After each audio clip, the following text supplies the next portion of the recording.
আচ্ছা, চ্যাপ্টার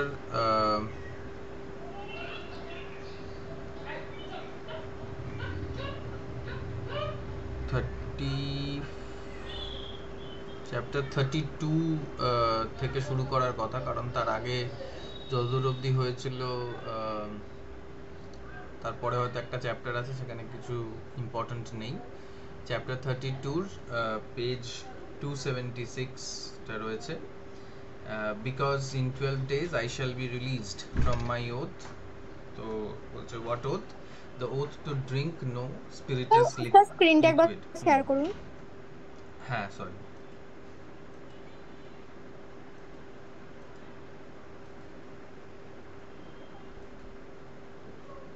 হুম, দেখা যাচ্ছে? হ্যালো? হ্যাঁ স্যার, দেখা যাচ্ছে। হুম, ঠিক আছে।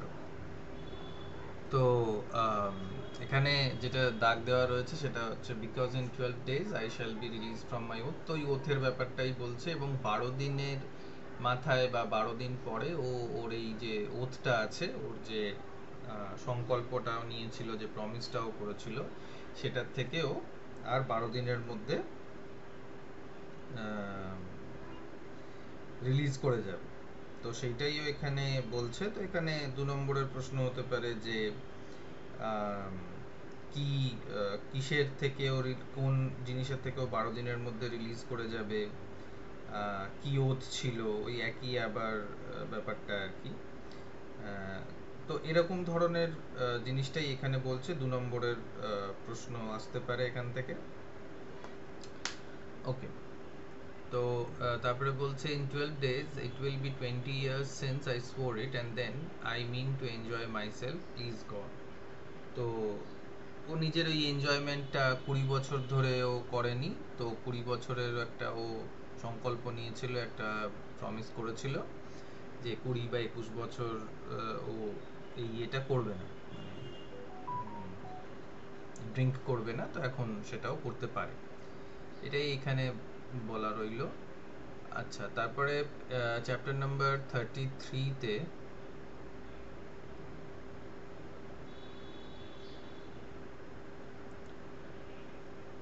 চ্যাপ্টার 33, হ্যাঁ, চ্যাপ্টার 33-তে একটা জায়গা রয়েছে ডেপিকশন অফ সোসাইটি। এটা ওই যে প্রশ্নটা আছে সেটার থেকে। দিশা তো মিটিংয়ে নেই, কিন্তু দিশা একটা আনসার লিখে আমাকে দেখিয়েছিল। তো সেখানে আমি ওকে বললাম যে এক্সাম্পলস দিতে।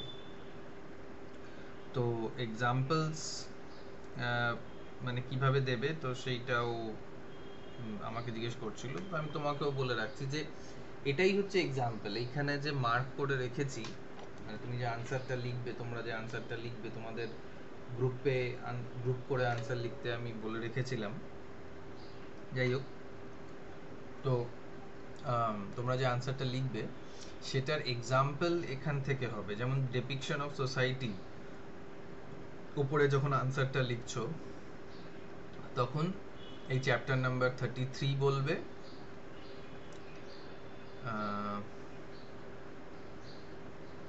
তো চ্যাপ্টার নাম্বার 33, ঠিক আছে।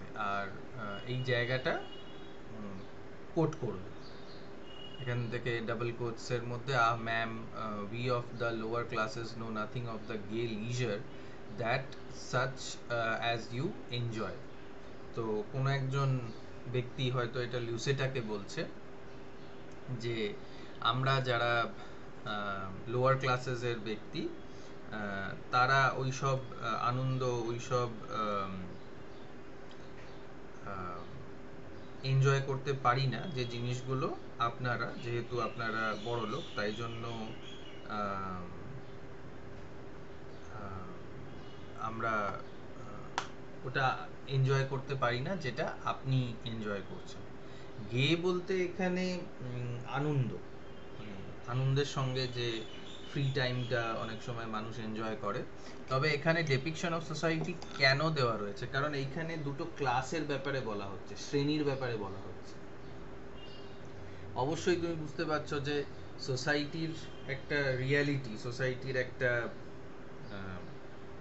কঠিন সত্য হচ্ছে ক্লাস সিস্টেম, শ্রেণী ভাগ, বড়লোক গরিব এরকম আমরা বলি আর কি। তো এখানে যে গরিব, সেই কথাটা লুসেটাকে বলছে যে আমাদের মতন গরিবরা আপনাদের মতন বড়লোকরা যে ধরনের আনন্দ উপভোগ করেন, যে ধরনের আনন্দ পান বা পেতে পারেন, সেগুলো আমরা অ্যাফোর্ড করতে পারি না। সেগুলোকে আমরা আমাদের মানে সাধ্যের বাইরে যে যে আনন্দগুলো আপনারা পেতে পারেন, সেই আনন্দগুলো আমাদের সাধ্যের বাইরে, এটা এখানে বলতে চাইছে।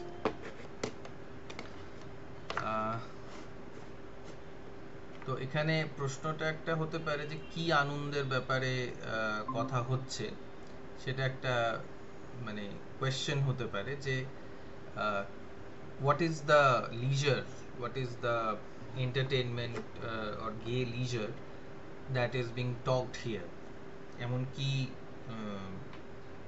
আনন্দের কথা এখানে বলা হচ্ছে। তো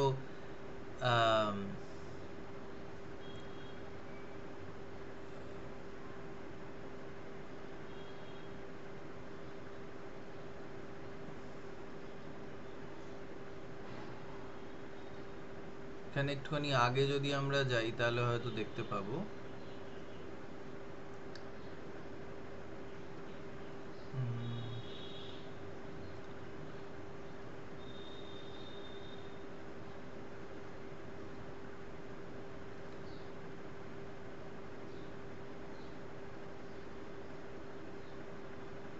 মানে এখানে গুড আফটারনুন বলাতে এই কথাগুলো কেন বললো, আমার এটা হেনচার্ড বলছে এই কথাগুলো, মানে হেনচার্ডের সাথে লুসেটার একটা কথাবার্তা হচ্ছে আর কি। তো আমার ধারণা যে যেহেতু এখানে লেখা রয়েছে যে meanwhile Lucetta never having been informed that Henchard had entered her husband's service, her husband বলতে ফারফ্রে, মানে কারণ এতদিনে লুসেটার বিয়ে ফারফ্রের সাথে হয়ে গেছে। তো লুসেটার হাজবেন্ড ফারফ্রে তার কিছু কাজ হেনচার্ড করে দিচ্ছে, মানে আগে উল্টোটা ছিল আর কি। তো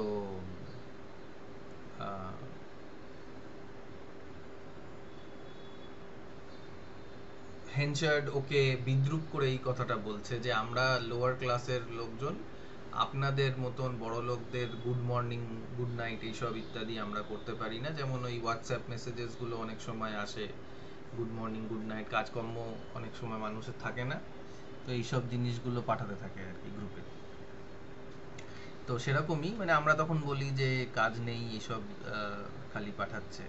তো সেরকমই হয়তো হেনচার্ডও বিদ্রূপ করে এই কথাটা লুসেটাকে বলছে যে গুড মর্নিং বলা বা গুড মর্নিং শোনারও হয়তো মানে হেনচার্ডের মতন লোকেদের সময় নেই, বা হয়তো হেনচার্ড এটা ভাবছিল যে হয়তো হেনচার্ডকে তারা অপমান করছে, মানে হেনচার্ডকে ইচ্ছাকৃতভাবেই ওর কাজে রেখে হেনচার্ডকে অপমান করার চেষ্টা করছে লুসেটা, এবং লুসেটা ইচ্ছাকৃতভাবেই এই জায়গায় এসছে যাতে ওকে কাজ করতে দেখে। মানে সেটা হেনচার্ড হয়তো ভাবছে যে লুসেটার একটা বিকৃত মানসিকতা জন্মেছে, সেও দেখতে, যেটার ফলে ও দেখতে চাইছে যে হেনচার্ড কাজ করছে কিনা, এবং হেনচার্ডকে কাজ করতে দেখে সেটা হেনচার্ডের মনে হচ্ছে যে লুসেটার হয়তো আনন্দ হবে যে ওর তলায় কাজ করছে।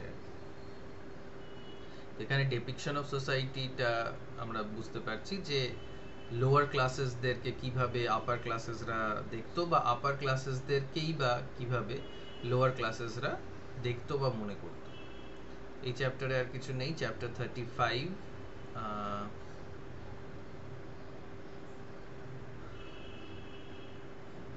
এইখানে একটা জায়গা মার্ক করা রয়েছে, এটা আমার মার্ক করা নয়, কিন্তু আমি এইখানটা আমার মনে হয় ইম্পর্টেন্ট আছে এই জায়গাটা ক্যারেক্টার ওয়াইজ। যে Henchard, a poor man in his employ, was not to Farfrae's view the Henchard who had ruled him. Yet he was not only the same man, but that man with his sinister qualities, formerly latent, quickened into life by his buffetings. তো এখানে হেনচার্ডের ক্যারেক্টারের ব্যাপারে আমরা জানতে পারছি। হেনচার্ড যে এখন একজন গরিব মানুষ, একজন সাধারণ মানুষ হয়ে গেছিল, সে হেনচার্ডের মতে, ফারফ্রের মতে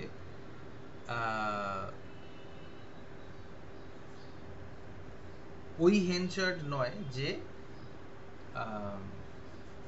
ফারফ্রের এমপ্লয়ার ছিল। মানে ফারফ্রের যে এমপ্লয়ার হেনচার্ড, আগেকার যে হেনচার্ড, বড়লোক হেনচার্ড, তার হয়তো দম্ভ ছিল, তার অহংকার ছিল, বা সে রুড টাইপের লোক ছিল।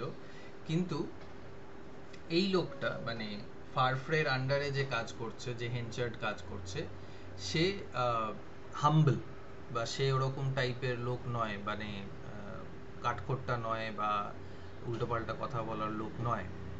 কিন্তু yet he was not only the same man, but that man with his sinister qualities, formerly latent, quickened into life by his buffetings. কিন্তু ন্যারেটর আমাদেরকে ইনফর্ম করছে, ন্যারেটর আমাদেরকে বলে দিচ্ছে যে শুধুমাত্র এটাই নয় যে ওই লোকটা, মানে হেনচার্ড একই লোক, হেনচার্ডের চরিত্রের মধ্যে কোনো পরিবর্তন হয়নি, এমনকি ওর মধ্যে যে সিনিস্টার, মানে ভয়ঙ্কর যে কোয়ালিটিগুলো ছিল, সিনিস্টার মানে ভয়ঙ্কর, ভয়ঙ্কর যে কোয়ালিটিগুলো ছিল, যেগুলো ফর্মালি লেটেন্ট ছিল, সুপ্ত অবস্থায় ছিল, মানে যেগুলো খুব একটা লোকে মানে আঁচ করতে পারতো, কিন্তু সবার সামনে হেনচার্ড প্রকাশ করতো না জিনিসগুলোকে, সেগুলো আরো বেশি প্রখর হয়ে উঠেছে বাই হিজ বাফেটিংস। বাফেটিংস এখানে মানেটা আমাকে দেখতে হবে, আমি জানি না বাফেটিংস মানে কি।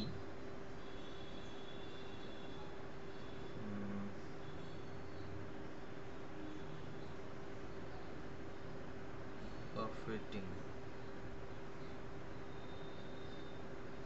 the action of striking someone or something repeatedly and violently. কাউকে মানে আমার মনে হয় হেনচার্ডের এই বাফেটিং এর ব্যাপারটা হচ্ছে যে হেনচার্ডকে জীবন, মানে life has given him a very violent beating. খুব, মানে আমাদের যেমন অনেক সময় লাইফ বিকামস ভেরি হার্শ আগেইনস্ট আস, তো সেরকমই হয়তো ওর জন্যও ওর লাইফটাও খুব হার্শ হয়ে উঠেছে, কারণ এক সময় এমপ্লয়ার ছিল, এখন এমপ্লয়ি হয়ে গেছে, গরিব হয়ে গেছে, বিজনেসে যেটা হয়েই থাকে। তো সেইটার দরুন, মানে ওই মার খাওয়ার দরুন, জীবনের কাছে আঘাত খাওয়ার দরুন, সেও কিন্তু সে আরো বেশি, তার মধ্যে যে ওই লেটেন্ট কোয়ালিটিস গুলো ছিল, যে সুপ্ত কোয়ালিটিস গুলো ছিল, টেরেবল কোয়ালিটিস গুলো ছিল, সেগুলো আরো বেশি প্রখর হয়ে গেছে আর কি। ঠিক আছে, তো এটা আমরা ক্যারেক্টারের ব্যাপারে বুঝতে পারছি, হেনচার্ডের ক্যারেক্টারের ব্যাপারে এই জায়গাটা ইম্পর্টেন্ট। নেক্সট,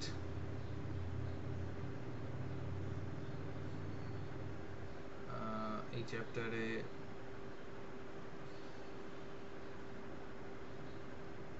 কিছু নেই।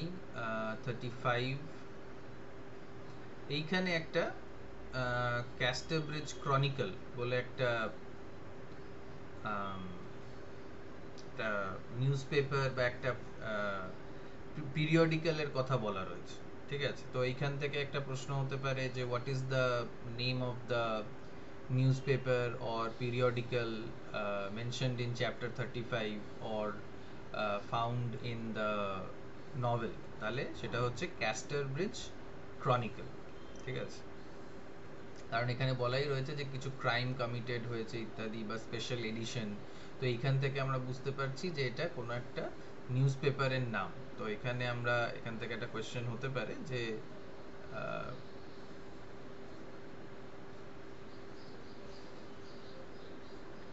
কোয়েশ্চেন হতে পারে what is the name of the newspaper.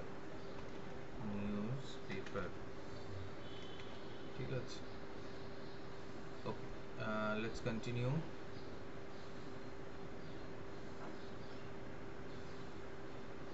এখানেও কিছু ইম্পর্টেন্ট নেই। 36, এটা অন্য কেউ লিখে রেখেছে, এটার কি মানে আমার কাছে ক্লিয়ার নয়। পেজ চ্যাপ্টার নাম্বার 36-এ আমরা দেখি যদি কিছু আমাদের কাজের থাকে। হ্যাঁ, এখানে আছে, অনেকগুলোই দেখছি। What was the Mixen Lane refuge? The reference is biblical. Who found themselves sooner or later in the Mixen lane? Sooner বানানটা এখানে ভুল রয়েছে। ওকে, তো মিক্সেন লেন কাকে বলা হচ্ছে? এটা চ্যাপ্টার নাম্বার কত? 36, তাই তো? হ্যাঁ, 36। তো চ্যাপ্টার নাম্বার 36-এর পেজ নাম্বার 306-এ আমরা এটা দেখতে পাচ্ছি যে একটা জিনিসের নাম দেওয়া রয়েছে, সেটা হচ্ছে মিক্সেন লেন। তো কোশ্চেনটা হচ্ছে what was the Mixen lane? তো এখানে উত্তরটা দেওয়া রয়েছে, Mixen lane was the Adullam of all surrounding villages. Adullam কথাটার মানেটা হচ্ছে রেফিউজ, মানে এন্টারটেনমেন্টের জায়গা হতে পারে। যেমন ধরো তোমরা, আমি জানি না গোতানের এরকম কোনো জায়গা আছে কিনা যেটা এন্টারটেনমেন্টের, কিন্তু তোমরা যখন বর্ধমানে পড়তে যাও তখন তোমাদের ওই ইয়ে হয়, কি বলে ওটাকে, আইনক্স, তারপর ওই জায়গাটা, ওইখানে মানে সিনেমা হল আছে বা ঘোরার জায়গা আছে এরকম। তো ওইখানে মানুষ সারা সপ্তাহের কাজকর্ম হয়ে গেল বা সারা সপ্তাহে যে ক্লান্ত, সেই ক্লান্তিটাকে ওইখানে তারা, আমরা ঝরাতে যাই অনেক সময়, সিনেমা দেখি বা একটু বেড়াই। তো সেরকমই মিক্সেন লেনটাও ওরকমই একটা ছিল ওদের জন্য। তো অ্যাডিউলাম কথাটার মানেটা হচ্ছে রেফিউজ, আর রেফারেন্সটা হচ্ছে বিবিলিক্যাল, মানে বাইবেলের কোনো একটা গল্প থেকে, বাইবেলের কোনো একটা জায়গা থেকে কোনো একটা রেফারেন্স নিয়ে এই কথাটা এখানে লেখা হয়েছে। আর শুধু ক্যাস্টার ব্রিজেরই নয়, অল সারাউন্ডিং ভিলেজেস, বিভিন্ন জায়গা থেকে লোক ওখানে আসতো আর কি। It was the hiding place of those who were in distress. Who found themselves sooner or later in the Mixen lane, এটার উত্তরটা এখানে দেওয়া রয়েছে যে it was the hiding place of those who were in distress and in debt and trouble of every kind. কারা আসতো ওখানে মিক্সেন লেনে? যারা লুকোতে চাইতো ডিস্ট্রেস থেকে, কোনো ধরনের ডেঞ্জার থেকে, ডেপ্ট নিয়ে রেখেছে, ধার নিয়ে রেখেছে, তারা পালিয়ে আসতো, বা বিভিন্ন ধরনের অসুবিধের মধ্যে যারা পড়তো তারা ওইখানে এসে লুকিয়ে পড়তে পারতো। এরকম কোনো ধরনের জায়গা আমার মাথায় তো এই মুহূর্তে আসছে না যেখানে মানে মানুষ লুকিয়ে পড়তে পারে এসে। কলকাতা হতে পারে, কারণ কলকাতা এত ভিড় ভাড়ার জায়গা যে কে কোথায় এলো, কখন এলো, কেন কোথা থেকে এলো, এটা বোঝা খুব মুশকিল হয়। গ্রামে সেটা সম্ভব নয়, কারণ গ্রামে সব সময় মানুষ নজর রাখে কে আসলো কে গেল। তো শহরে সেটা সম্ভব, কিন্তু গ্রামের মধ্যেও এরকম একটা জায়গা মিক্সেন লেন, হয়তো কোনো নিষিদ্ধ পল্লীও হতে পারে, ক্রিমিনালদের জায়গাও হতে পারে, যেখানে পুলিশও যেতে ভয় পায়, এরকম একটা জায়গা হতে পারে। তো farm laborers and other peasants who combined a little poaching with their farming and a little brawling and bibbing with their poaching found themselves sooner or later in Mixen Lane. তো যে ফার্মাররা, চাষিরা একটু শিকার খেলতে পছন্দ করতো, শিকার করতো, পোচিং করা মানে হচ্ছে শিকার করা, ইললিগাল হান্টিং, কোনো জন্তু জানোয়ারের ইললিগাল, যদি কেউ ইললিগালি কেউ হান্ট করে তাহলে সেইটাকে পোচিং বলা হয়, শিকার করা বলা হয়। আর শিকার করার সঙ্গে সঙ্গে তারা যদি একটুখানি ব্রল করে, ব্রল মানে মারপিট, ঝামেলার মধ্যে জড়ায় মদ টদ খেয়ে, আমার মনে হয় বিবিং কথাটারও সেটাই মানে হবে, মারপিট করা, ঝামেলা ঝগড়া করা। তো একবার দেখে নিই।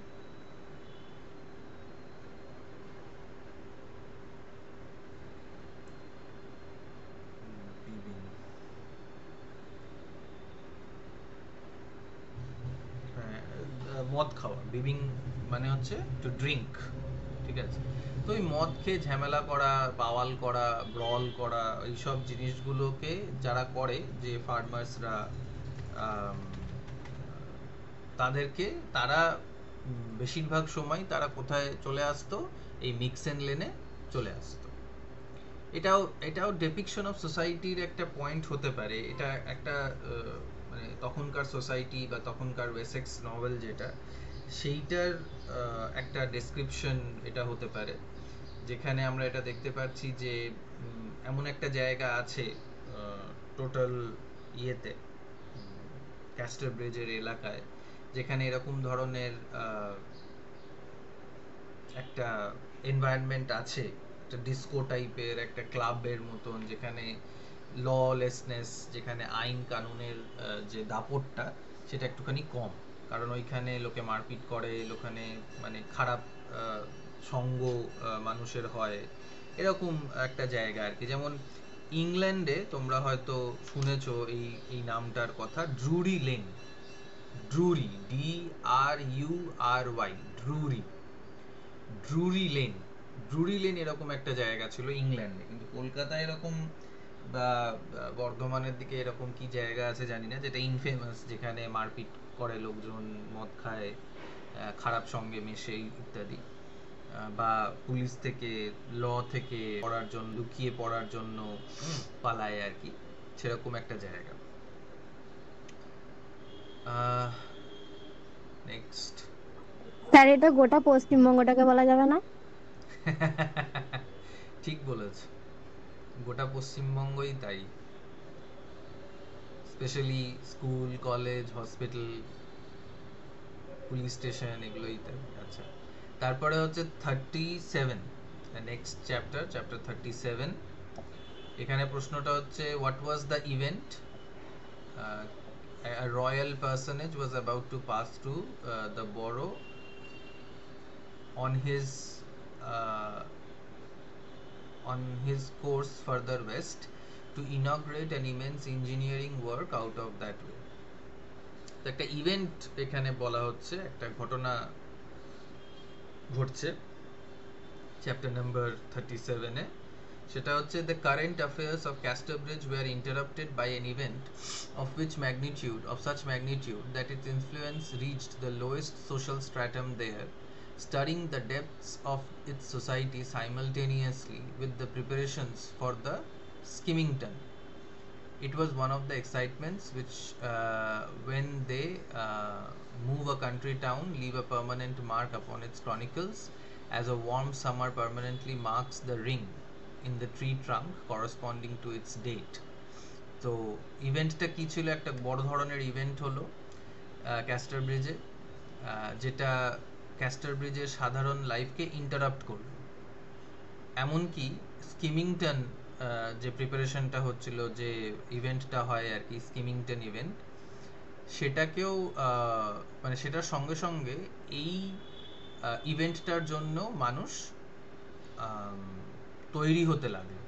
এই ইভেন্টটা এমনকি একদম গরিব লোকজন থেকে নিয়ে একদম বড় লোক, আপার ক্লাসেস যারা আছে, তারা সবাই এটা থেকে ইনফ্লুয়েন্সড হলো, এটা থেকে অ্যাফেক্টেড হলো আর কি। যেমন কোভিড আমাদের ক্ষেত্রে একটা এমন একটা ইভেন্ট ছিল যেটা আমাদের ভীষণভাবে ইনফ্লুয়েন্স করেছিল, ভীষণভাবে ইম্প্যাক্ট করেছিল, সেরকমই। তবে এই ইভেন্টটা ভালো, মানে কেউ একজন রয়্যাল পার্সনেজ, মানে কোনো রাজা উজির টাইপের কেউ লোক আর কি, সেইখান থেকে ওই ক্যাস্টার ব্রিজের ওপর দিয়ে পশ্চিমের দিকে যাচ্ছিল। তো কিছু একটা ইনগ্রেশন করতে, কোনো একটা জিনিসের,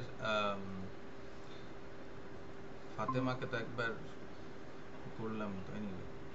তো ইনগ্রেশন করতে যাচ্ছিল, যেমন অনেক সময় নেতা মন্ত্রীরা কোনো একটা গ্রামের উপর দিয়ে যায় কোনো ব্রিজ, কোনো ড্যাম, কোনো বড় কিছু একটাকে ইনগ্রেট করতে, উদ্বোধন করতে। তো সেরকমই এই রয়্যাল পার্সনেজ, এই রাজা টাইপের কেউ একজন লোক এই ক্যাস্টার ব্রিজের ওপর থেকে প্রথমবার হয়তো জীবনে, বা মানে সাধারণত আমাদের ছোট পাড়া পল্লীর মধ্যে দিয়ে যদি কোনো বড় নেতা বা মন্ত্রী ইত্যাদি যায়, তখন আমরা সেই দিনটাকে মনে রাখি। তো এটা ক্যাস্টার ব্রিজের জন্য একটা বিশাল বড় অকেশন, কারণ ওইখানে ওরা হয়তো ওনাকে ওয়েলকাম করার জন্য কিছু একটা ফুলের স্তবক বানানো বা কোনো কালচারাল প্রোগ্রাম রাখা এইসব করবে আর কি। যেমন অনেক সময় আমরা গ্রামে গঞ্জে বা শহরেও দেখি যে মুখ্যমন্ত্রী আসছে বা কোনো বড় প্রধানমন্ত্রী আসছে বা কেউ আসছে, তো তার স্বাগতের জন্য একটা বড়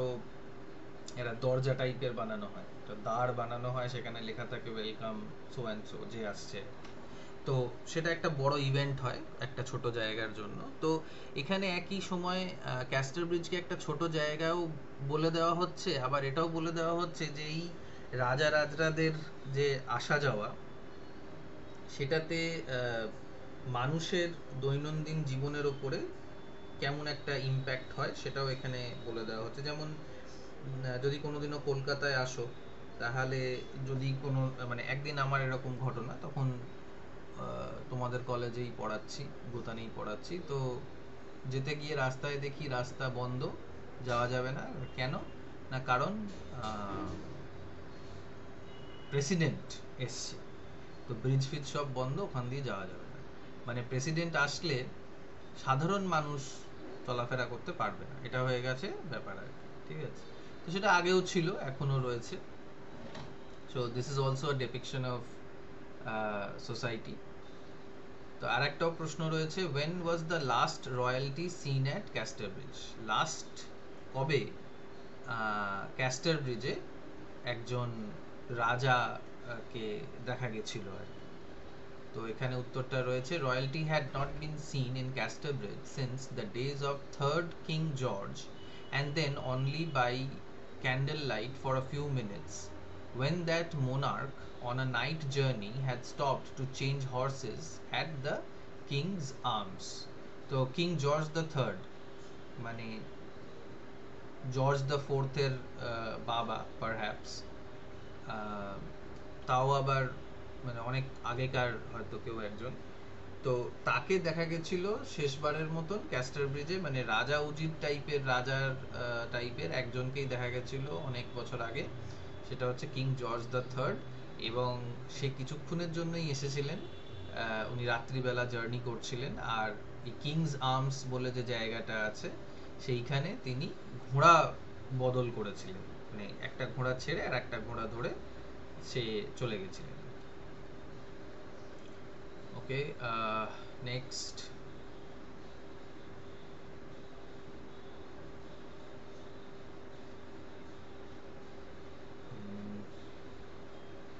38,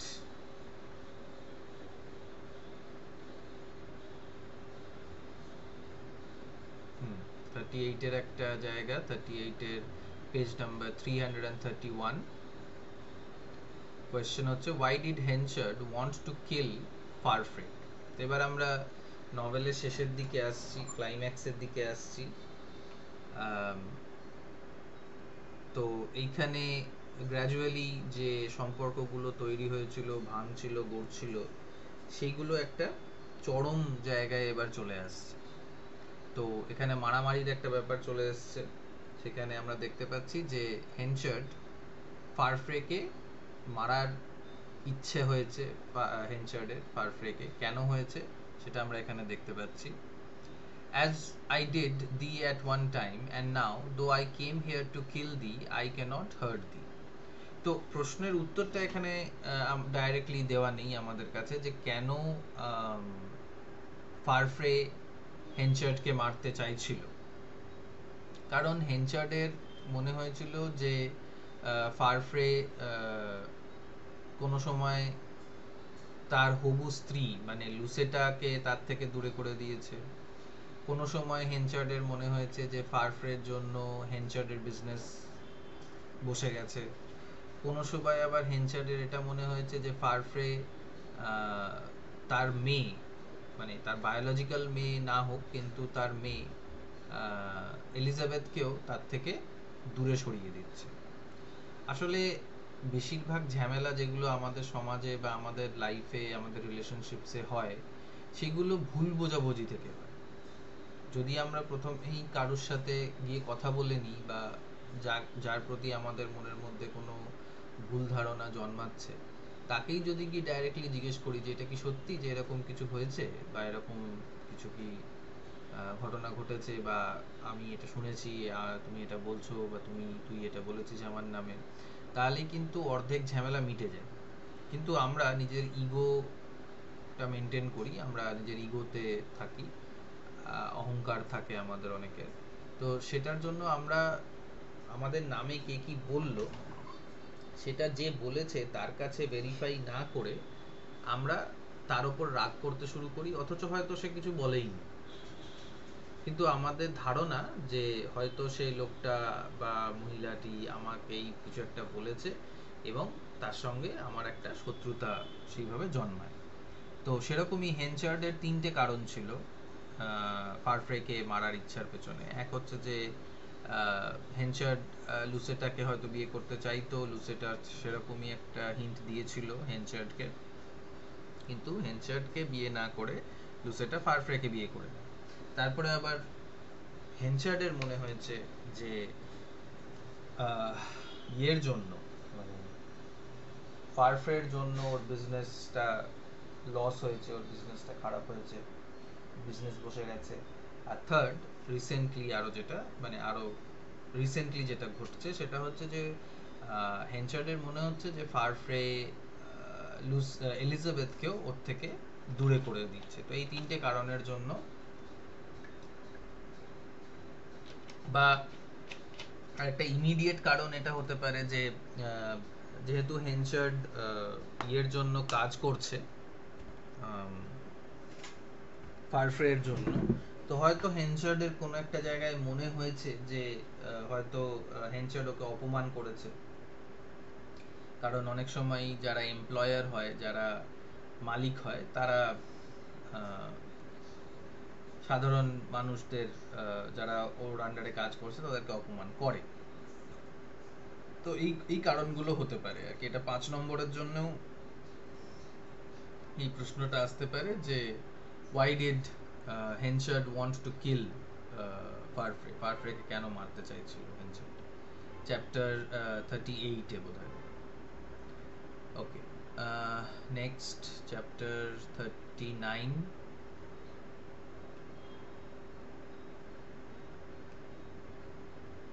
ওকে, why were the effigies made, whose effigies were they, who made them? এখানে একটা ইম্পর্টেন্ট ঘটনা ঘটছে এই চ্যাপ্টারটাতে, চ্যাপ্টার 39-এ। এটা একটা মোমেন্টাস ইভেন্ট আর কি, পুরো নভেলটায় একটা বেশ ইন্টারেস্টিং ঘটনা, একটা অ্যাকশন আছে এই চ্যাপ্টারটার মধ্যে, কিছু একটা ঘটছে, কিছু একটা চেঞ্জ হচ্ছে। তো এফিজিস মানে হচ্ছে পুষ্যপুতলিকা। এফিজিস কথাটার মানেটা হচ্ছে পুষ্যপুতলিকা, মানে ওই ভুসি দিয়ে তারপরে ওই খড়কাঠ দিয়ে একটা পুতুল বানানো হয়, তারপরে সেটাকে গায়ে আগুন লাগিয়ে দেওয়া হয় প্রোটেস্ট হিসেবে আর কি। এটা হয় সাধারণত পলিটিক্যাল প্রোটেস্টও অনেক সময় এরকম হয়। এখন রিসেন্টলি অনেক প্রোটেস্ট চলছে, স্পেশালি কলকাতায়, সেখানেও এরকম এফিজিস বার্ন করা হয়েছে কিনা আমি শিওর নই, কিন্তু অনেক সময় এরকম প্রোটেস্টে দেখা যায় যে কারোর একটা নাম লেখা হয়েছে যার নামে প্রোটেস্ট হচ্ছে, যেমন ধরো সন্দীপ ঘোষ, তার নামে প্রোটেস্ট হচ্ছে, তো তার নামটা লিখে একটা কাগজে একটা পুতুলের গায়ে ওটাকে আটকে দিয়ে তাকে, মানে সেটার গায়ে আগুন লাগিয়ে দেওয়া।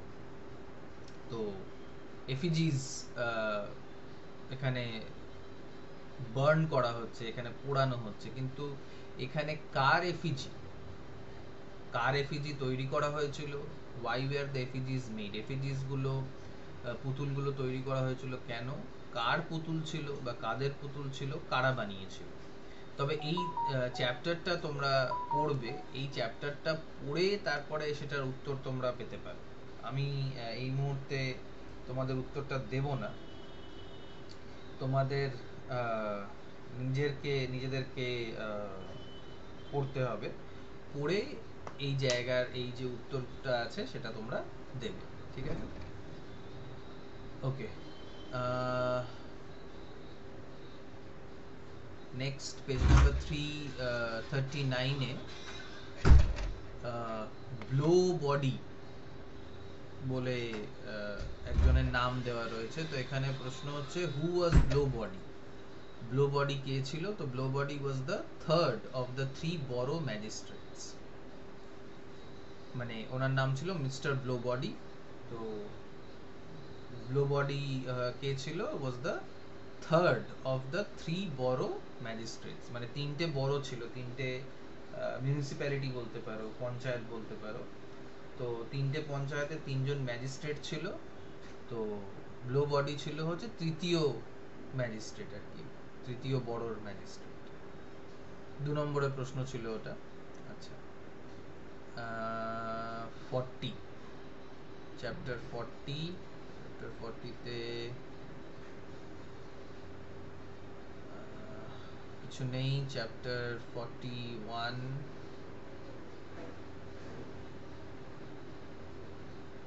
চ্যাপ্টার 41-এও কোনো মার্ক করা দেখছি না কিছু।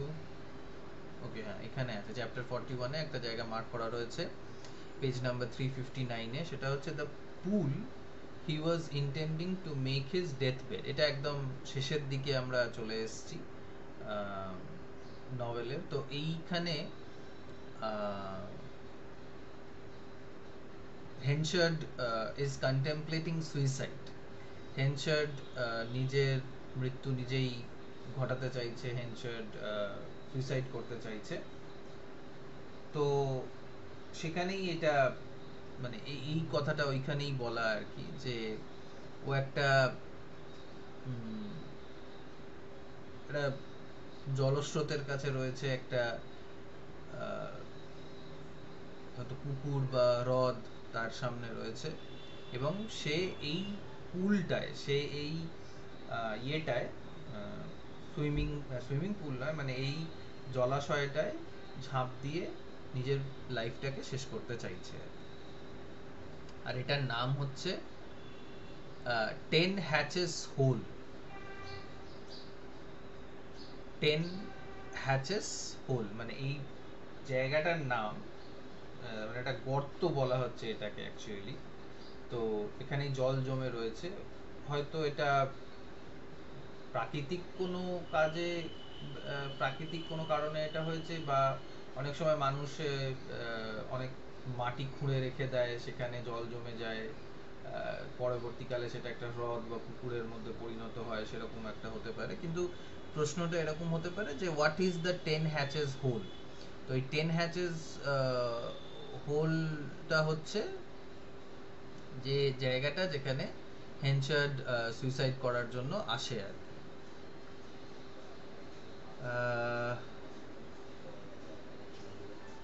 তারপরে 42,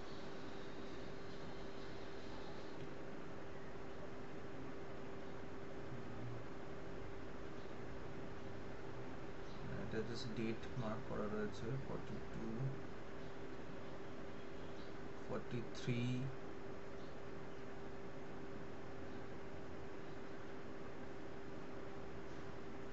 এখানেও কিছু নেই, 43-তেও কিছু নেই,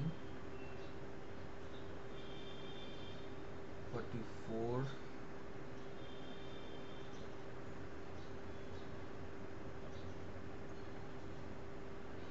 আমি আগেও বলেছি আবার বলছি, হয়তো আমি কিছু স্কিপ করে যেতে পারি। তোমরা যখন চ্যাপ্টারগুলো পড়বে তখন তোমাদের যেগুলো থেকে কোনো প্রশ্নই করা হয়নি সেগুলোকে একবার করে ভালো করে পড়বে।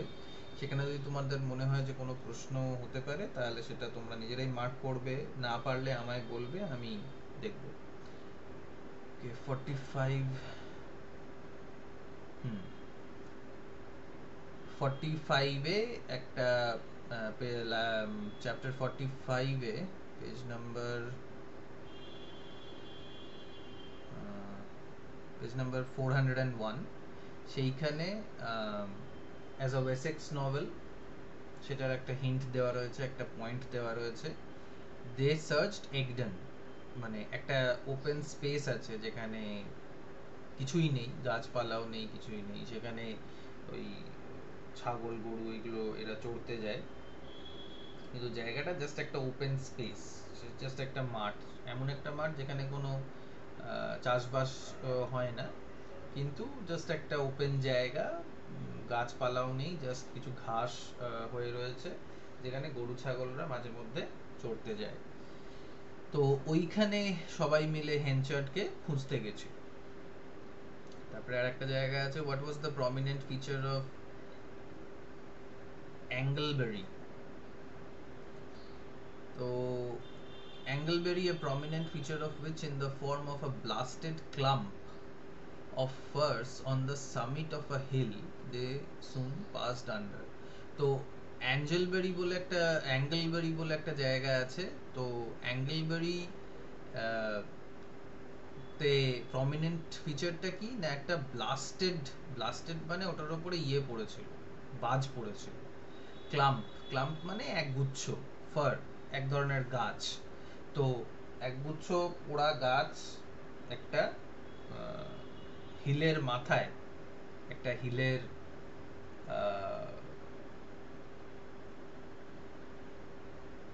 হিলের ওপরে মানে পোড়া গাছগুলো রয়েছে, মানে অনেকটা ওই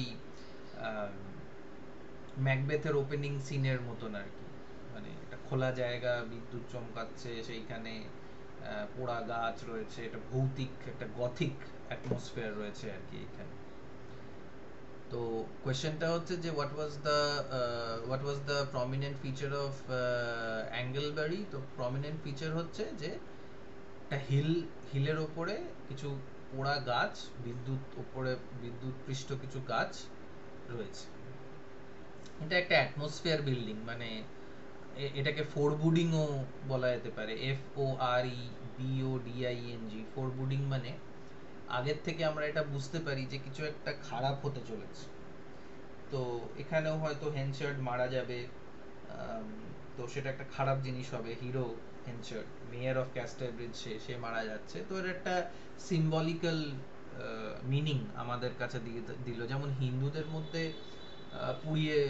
পোড়ানো হয় মৃতদেহটাকে, তো এইখানে এই পোড়া গাছগুলো সেটা রিপ্রেজেন্ট করতে পারে, কিন্তু খ্রিশ্চানদের মধ্যে সেটা নেই। কিন্তু এই যে death of the trees, dead trees, হিলটা হচ্ছে একটা মাউন্ডের মতন, একটা স্তূপের মতন, আর ওদের কবর বা ইসলামেও কবর দেওয়া হয়, তো কবরটাও একটা স্তূপের মতন হয়। তো এই সিম্বলস গুলো এখানে, মৃত্যুর সিম্বল গুলো এখানে রয়েছে। ওকে, তারপরে রয়েছে হাউ ডিড হেনচার্ড ডাই। তো আলটিমেটলি আমরা এটাই দেখছি যে এই চ্যাপ্টারটাতে হেনচার্ড মারা যাচ্ছে, কিন্তু কিভাবে মারা গেল সেটা 5 নম্বরের একটা প্রশ্ন হতে পারে। তো এখানে দেখতে পাবো আমরা, I followed and he never complained at me no more. We walked on like that all night, and in the blue of the morning, when it was hardly day, I looked ahead of me and I seed that he wambled and could hardly drag along. By that time we had got past here, but I had seen that this house was empty as I went by, and I got him to come back.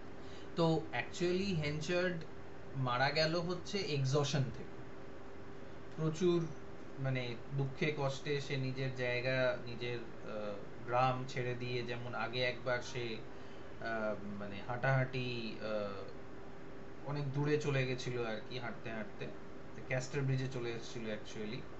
তো সেরকমই মানে নভেলটা যেখানে শুরু হয়েছিল হাঁটা থেকে, নভেলটা আবার হাঁটাতেই গিয়ে শেষ হলো। নভেলটা শুরু হয়েছিল মাইগ্রেশন থেকে, একটা জায়গা থেকে আর একটা জায়গায় চলে যাওয়াতে, ঠিক সেরকমই এই নভেলটা শেষও হচ্ছে একটা জায়গা থেকে আর একটা জায়গায় মাইগ্রেশনে। আর প্যারালেলিজম হচ্ছে, প্যারালেল একটা ঘটনা যেটা ঘটছে সেটা হচ্ছে জীবন থেকে মৃত্যুর মাইগ্রেশন। ঠিক আছে, এবং সেখানেই নভেলটা শেষ হচ্ছে। তো এটা প্লট কনস্ট্রাকশনের ক্ষেত্রে আমাদের একটা ভালো পয়েন্ট আমরা বলতে পারি যে খুব ওয়েল রাউন্ডেড, মানে যেখান থেকে শুরু হয়েছিল সেখানেই শেষ হলো, বেশ মসৃণ একটা, মানে একটা একটা ফুলফিলমেন্ট, একটা কমপ্লিটনেস এর আমেজ আমাদেরকে এখানে আমরা পাচ্ছি, আমাদেরকে দিচ্ছে। তো যে লোকটা ওকে আলটিমেটলি বাঁচানোর চেষ্টা করেছিল, ওর সঙ্গে সঙ্গে ছিল আর কি শেষ অবধি, যে আলটিমেটলি ফারফ্রেকে খবর দেয়। তো সে বলল যে ও অনেক দূর চলছিল, হাঁটছিল শুধু, আর আমি ওকে অনেকবার বললাম যে রেস্ট নিতে, কিন্তু রেস্ট নেয়নি, হেঁটেই যাচ্ছিল, এবং হাঁটতে হাঁটতে এক্সশন, প্রচণ্ডভাবে এক্সস্টেড হয়ে যায়, টায়ার্ড হয়ে যায়, এবং আর হাঁটতে পারে না। তখন আমি কোনো মতে ওকে একটা ঘরের মধ্যে নিয়ে যাই, এবং হেনচার্ড ওই ঘরের মধ্যেই ওই স্ট্রেঞ্জারটার সঙ্গে, ওই যে ওকে শেষ অবধি সেবা করার চেষ্টা করেছিল আর কি, তার কাছেই সে মারা যায়। এটাও একটা বেদনার ব্যাপার, এটা একটা ট্র্যাজিক এন্ড বলা যেতে পারে। আমি বারবার বলেছি যে mayor of Casterbridge is a tragic novel, there is a tragedy here, sense of West.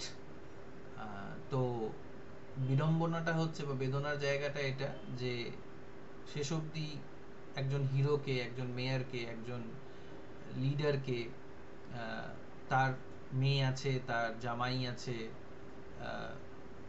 বা তার বন্ধু আছে, তার, সে যাকে ছেলে বলে মানতো সেও আছে, ফারফ্রে আছে, তাদের সাথে না থেকে, তাদের কাছে না মরে, সে একটা স্ট্রেঞ্জারের কাছে তার শেষ নিঃশ্বাসটা ত্যাগ করবে। So with that, the novel is coming to an end, but we can see that there is a will that Henchard had written. তো কি কি ছিল হেনচার্ডের উইলে কন্ডিশন, এটা 5 নম্বরের জন্য আসতে পারে। তো এইখানে এই উইলের ডিটেলস গুলো দেওয়া রয়েছে, যে কোথায় ওকে পোতা হবে, কে বেল বাজাবে, কে বেল বাজাবে না, কেন বাজাবে না, কেউ আমার ডেড বডি দেখবে না, কেউ আমার ফিউনারেলে যাবে না, আর কেউ আমাকে মনে রাখবে না। I think this is quite a tragic writing, মানে এটা একটা ট্র্যাজিক আটারেন্স বলা যেতে পারে, একটা আর্তনাদ। That Elizabeth Jane Farfrae be not told of my death or made to grieve on account of me. আমার মৃত্যুর কথা এলিজাবেথ জেন এবং ফারফ্রে কাউকেই যেন বলা না হয়, আর আমার জন্য যেন তারা না কাঁদে, আমাকে কোনো পবিত্র জায়গায় যেন পোঁতা না হয়, আমার জন্য যেন কোনো সেক্সটন বেল না বাজায়। মানে চার্চের একটা নিয়ম আছে যে যারা মারা যায় চার্চের সার্ভিসের সময়, সেক্সটন বেল বাজায়। আগেকার যে চার্চগুলো ছিল, গির্জাগুলো ছিল, সেখানে একটা বড় বেল থাকতো, সেটা বাজাতো আর সেক্সটনের কাজ ছিল সেটা বাজানো। কেউ আমার মৃতদেহ যেন না দেখে, কোনো মোর্নার, কোনো, মানে কেউ কেঁদে কেঁদে আমার ফিউনারালে না আসে, আমার কোনো ফিউনারাল করারও দরকার নেই, কোনো ফুল যেন আমার গ্রেভ, আমার কবরের ওপর কেউ না পোঁতে, আর কেউ যেন আমাকে মনে না রাখে, এটাই হচ্ছে আমার উইল। এটা হেনচার্ড লিখেছে। মানে শেষ সময়ও যেতে যেতেও সে আঘাত নিয়েই গেল, এবং সে চাইলো না যে কেউ তাকে কোনোদিনও মনে করে। আর এই যে লাইনটা, মানে এই নভেলটার যে শেষ লাইনটা, happiness was the occasional episode in a general drama of pain, এটা হচ্ছে হার্ডির ফিলসফি, যে হ্যাপিনেস, জয়, আনন্দ কোনো কোনো সময় আমাদের জীবনে আসবে, বেশিরভাগ সময়টাই আমাদের পেন, আমাদের কষ্টে কাটবে, খুব কম সময়ের জন্যই হয়তো আমাদের কাছে আনন্দ আসতে পারে। এটা অ্যাকচুয়ালি সফোক্লিস বলেছিল, সফোক্লিস বলে যে এনশিয়েন্ট গ্রিক রাইটার আর কি, সেই কথাটা বলেছিল আর কি, যে আমাদের জীবনে অ্যাকচুয়ালি পেনটাই, স্যাডনেসটাই মেইন, মাঝে মধ্যে এপিসোড অফ হ্যাপিনেস এটা হয় আর কি। এটা very pessimistic philosophy, and Hardy believed in this pessimistic philosophy, আর এই লাইনটা অ্যাকচুয়ালি বলছে এলিজাবেথ, যদিও এলিজাবেথ শেষ অবধি কিন্তু ফারফ্রের সাথে বিয়ে করলো বা ফারফ্রের সাথে সন্তুষ্ট হয়ে থাকতে শুরু করলো, লুসেটা তার আগেই মারা গেছে অ্যাকচুয়ালি। তো তাও এলিজাবেথের জন্য এটাই মনে হচ্ছে যে ওর বাবার মৃত্যুর পরে যে জীবনটা দুঃখেরই জীবন, ড্রামা, দুঃখের একটা নাটক, সেখানে মাঝে মধ্যে একটা দুটো এপিসোড একটু হাসির হয়, না হলে বেশিরভাগটাই হচ্ছে পেইন। ঠিক আছে, তাহলে আজকে আমাদের মেয়র অফ ক্যাস্টারব্রিজ শেষ হয়ে গেছে। এবার যদি আমাদের অন্য কোনো তোমাদের এখান থেকে যদি কোনো প্রশ্ন থাকে তাহলে সেই প্রশ্ন করো, আর না হলে আজকের জন্য এখানেই শেষ হবে। ওকে, ঠিক আছে, তাহলে তোমাদের যদি প্রশ্ন না থাকে তোমরা মিটিং লিভ করতে পারো।